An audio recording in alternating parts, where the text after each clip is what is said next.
Welcome back to 504 Road Trips. Today we continue south on I-95 beginning at mile 108 as we leave the city limits of Augusta, Maine and enter the town of Hallowell. This is the northern terminus of the Maine Turnpike, which will be on for the next 108 miles until we reach the New Hampshire state line. There are 3 service plazas that serve the turnpike, and we'll drive through one later on in the trip. The map on your screen shows the current configuration of I-95 in southern Maine as of 2004. I tried to explain this once before back in Road Trip 1047 as we traveled north on I-295, but I missed a key detail, so I'm going to go over it again. So this is the route we'll be taking concurrent with the Maine Turnpike. I-295 takes a more easterly course bypassing 52 miles of the turnpike.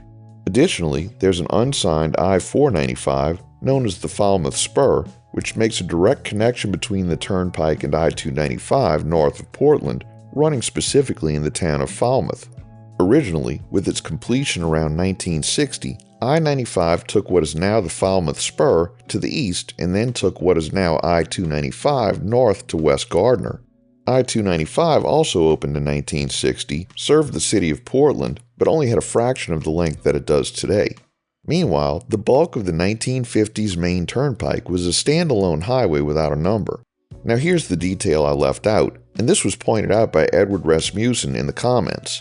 In 1988, in order to circumvent the 1980s national 55-mile-per-hour speed limit by designating the turnpike a rural interstate, Maine numbered the turnpike as I-495. This lasted until 2004 when they decided it was all too confusing and they renumbered everything as it is today.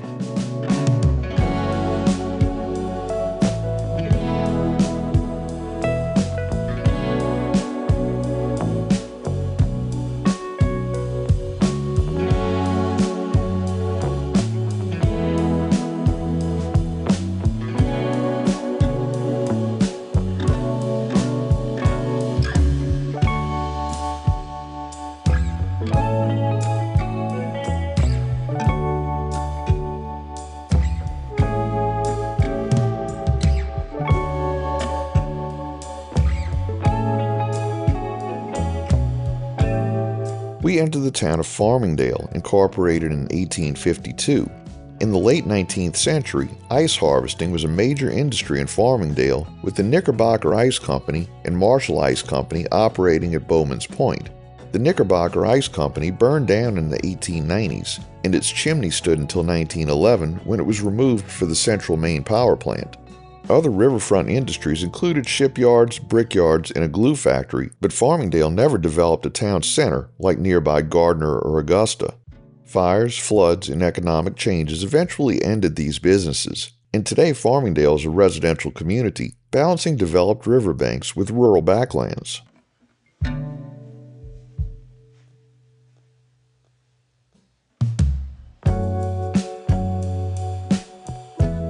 We enter the town of West Gardner, which hosts a Maine Turnpike Authority service plaza that includes the Center for Maine Craft. This center showcases a retail gallery of handcrafted works by Maine artisans, offers cultural tourism information about craft studios and galleries, and features fine craft exhibitions sponsored by top Maine craft organizations.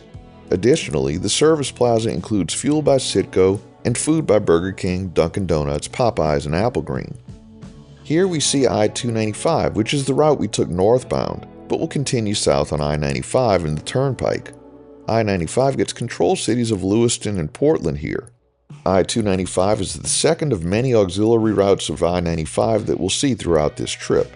Back in Bangor, it was I-395, a spur connecting I-95 to US 1A, which I failed to mention.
we enter the town of Litchfield, organized in 1795.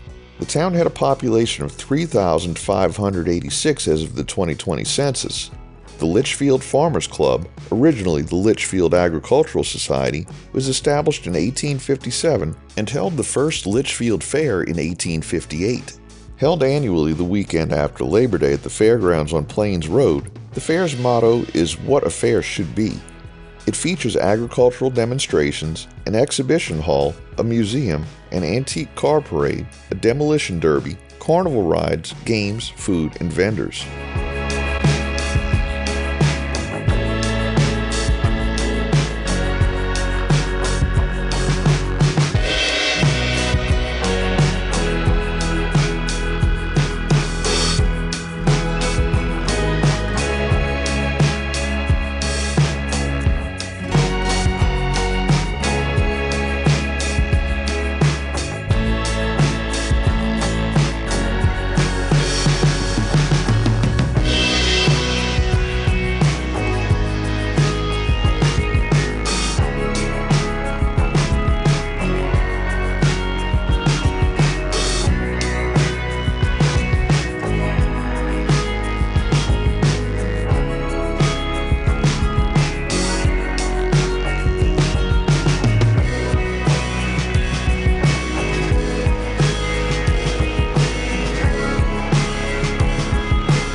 We enter the town of Sabattus with a population of 5,044 as of the 2020 census. The town was originally incorporated as Webster in 1840, but was changed to Sabattus in 1971 to honor one of the chiefs of the Native American tribe that lived in the area.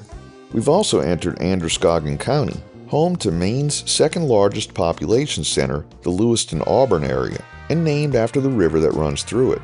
Though it is Maine's second smallest county by area at 497 square miles, it ranks as the fourth most populous with an estimated 113,765 residents in 2023.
conclude today's video at mile 85. Thanks for watching.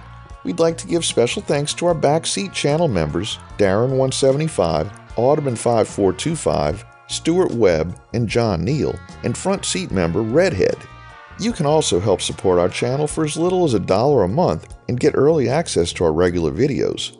Or it doesn't cost you anything at all to give us a thumbs up, share on social media, subscribe, leave a comment below, and join us for our next 504 road trip.